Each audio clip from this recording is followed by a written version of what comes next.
दिव्या को हर शाम 7 बजे अपना पसंदीदा सीरियल देखना जरूरी लगता था। शादी से पहले तो वह सीरियल के लिए घर का काम तक छोड़ देती थी, लेकिन ससुराल में आकर उसने खुद से वादा किया था कि वह जिम्मेदार बहू बनेगी। शुरुआत के कुछ दिनों तक उसने अपना वादा निभाया भी। सुबह जल्दी उठती, सबके लिए नाश्ता बनाती, घर की सफाई करती और समय पर खाना तैयार करती। लेकिन जैसे ही शाम के 7 बजते, उसकी नजर बार बार घड़ी पर जाने लगती। एक दिन रसोई में खाना बनाते हुए उसे टीवी की आवाज सुनाई दी। बहू का सिंदूर शुरू हो गया। दिव्या का हाथ रुक गया। अरे, आज तो बहुत जरूरी एपिसोड है। वह चुपचाप रसोई से बाहर आई। उसकी सास शांति सोफे पर बैठकर वही सीरियल देख रही थी। शांति ने मुस्कुराकर कहा, आजा बहू, बैठ जा। खाना तो बन ही जाएगा। दिव्या खुशी से उनके पास बैठ गई। माँ जी, आप भी ये सीरियल देखती हैं? हाँ बहू, मुझे भी पसंद है। उस दिन दिव्या ने सोचा कि उसे तो स्वर्ग मिल गया। सास भी सीरियल देखती है और बहू को भी रोकती नहीं है। धीरे धीरे दिव्या की आदत बढ़ने लगी। पहले वह सिर्फ विज्ञापन के समय टीवी देखती थी। फिर सब्जी काटते काटते टीवी देखने लगी। उसके बाद आटा गूंथते हुए टीवी देखने लगी।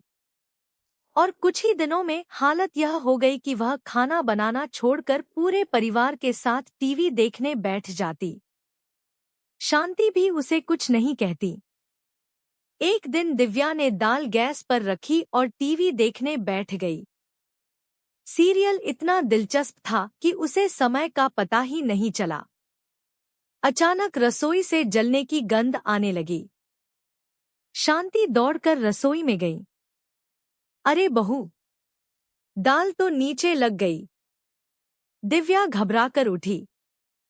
ओह माँ जी, मैं तो सीरियल में इतनी खो गई कि ध्यान ही नहीं रहा। शांति ने कुछ नहीं कहा, लेकिन घर के बाकी लोग धीरे धीरे परेशान होने लगे। एक रात अमर ऑफिस से थका हुआ घर आया। दिव्या, खाना तैयार है? दिव्या टीवी के सामने बैठी थी। बस 10 मिनट अमर जी। सीरियल का सबसे बड़ा ट्विस्ट चल रहा है। अमर चुप हो गया। 10 मिनट 20 मिनट में बदल गए। जब खाना लगा, तब तक अमर का मूड खराब हो चुका था। अगले दिन अमर की छोटी बहन काजल ने अपनी भाभी से कहा, भाभी, टीवी देखना बुरी बात नहीं है, लेकिन घर के काम के समय घर को भी तो ध्यान चाहिए। दिव्या को बुरा लगा। मैं काम तो करती हूँ, बस थोड़ा टीवी देख लेती हूँ। काजल ने कहा, थोड़ा टीवी और पूरा टीवी देखने में फर्क होता है भाभी। दिव्या ने उसकी बात को नजरअंदाज कर दिया। कुछ दिनों बाद घर में मेहमान आने वाले थे। शांति ने दिव्या से कहा, बहू, आज शाम जल्दी खाना बना लेना। मेहमान 7 बजे तक आ जाएंगे। दिव्या ने कहा, जी माँ जी। लेकिन शाम होते ही उसका सीरियल शुरू हो गया। दिव्या ने सोचा, बस आज का एपिसोड देख लेती हूँ, खाना बाद में बना दूंगी। 1 घंटा बीत गया। मेहमान आ गए। रसोई खाली थी। शांति ने जब रसोई देखी तो उनकी आंखों में निराशा आ गई।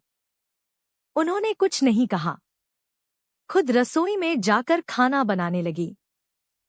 अमर ने यह सब देख लिया।